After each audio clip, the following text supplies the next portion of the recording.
Even with the winter storm and all its ailments, this book club has found a way to persevere and talk about the book of the month and end it all with a cheers. At the Onondaga Courthouse this morning, David Renz was sentenced to life without parole, and according to the Justice Department, he did not qualify for the death penalty. Syracuse Community Connections, an early voting site in Onondaga County, voters with disabilities have an array of options to cast their ballot. And looking to Sienna and Coach McNamara's journey in the big dance, the Saints face #1 seeded Duke and one of the best players in this year's freshman class, Cameron Boozer. All eyes are on Syracuse women's basketball as they faced off against the #1 seed, UConn, in the round of 32 at this year's NCAA March Madness. This is Coach Felicia Legette-Jack's third time seeing UConn in the tournament, and it is also her third loss. And to add to the beatdown of SU athletics, a game that might have been a trap for the men's lacrosse team. Going into this undefeated and coming off a major win against the former #1 team in the country, a man has been charged with first-degree murder after hitting and killing New York State Trooper Christopher Skinner. Syracuse needed a big win to build their resume for a chance at March Madness, and the Orange's performance tonight did just that. Police were called early this morning to Onondaga Nation after a game of catch turned into a trip to the hospital. Moving on to a bright spot for Central New York sports, the Bills traveled to Pittsburgh, putting up a beating against the Steelers this Sunday afternoon. With this being predicted to be one of the coldest and snowiest winters that New York State has seen in the past 5 years, volunteers say that they are more than happy to give back to those who are less fortunate. And Super Bowl in San Francisco almost felt like deja vu to over 10 years ago when the New England Patriots played the Seattle Seahawks. Many travelers are getting to the airport even earlier than usual in order to brace for the effects of new losses of TSA agents.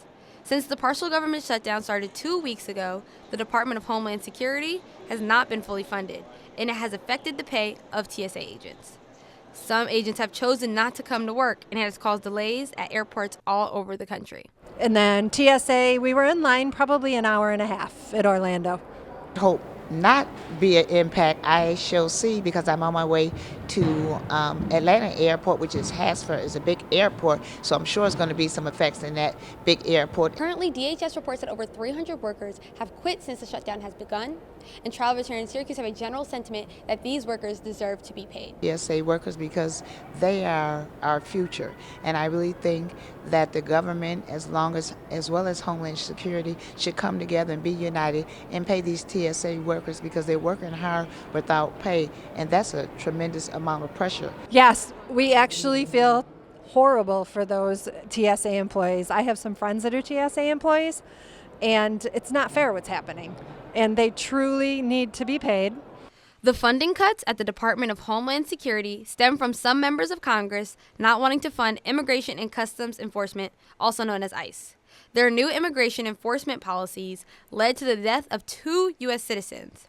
With TSA falling under the Department of Homeland Security, they are stuck in the middle of the situation, and so is their funding.